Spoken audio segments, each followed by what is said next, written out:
ఒంగోలులోని PVR high school శతాబ్ది ఉత్సవాల్లో అపూర్వ సమ్మేళనం జరిగింది. కొన్ని దశాబ్దాల క్రితం ఇదే పాఠశాలలో చదువుకుని జీవితాల్లో స్థిరపడిన వారంతా ఒకేసారి కలుసుకోవడంతో వారి ఆనందానికి అవధులు లేకుండా పోయాయి. ఒక్కసారిగా తమ బాల్య మిత్రుల్ని కలుసుకోవడంతో వారంతా ప్రస్తుత వయసును మరిచిపోయి బాల్యంలోకి వెళ్లిపోయారు. తాము చదువుకున్న తరగతి గదుల్లో కూర్చుని విద్యార్థులుగా మారిపోయారు.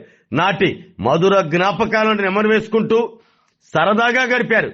ప్రస్తుతం ఏం చేస్తున్నారు, పిల్లలు ఏ స్థాయిలో ఉన్నారు తదితర విషయాలను ఒకరినొకరు అడిగి తెలుసుకుంటూ సంబరపడ్డారు.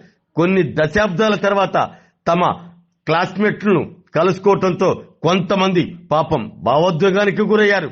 ఇక నుండి ప్రతి ఏటా సంక్రాంతికి ముందే ఇదే విధంగా కలుసుకోవాలి అంటూ అన్ని బ్యాచ్ల వారు తీర్మానం చేసుకున్నారు.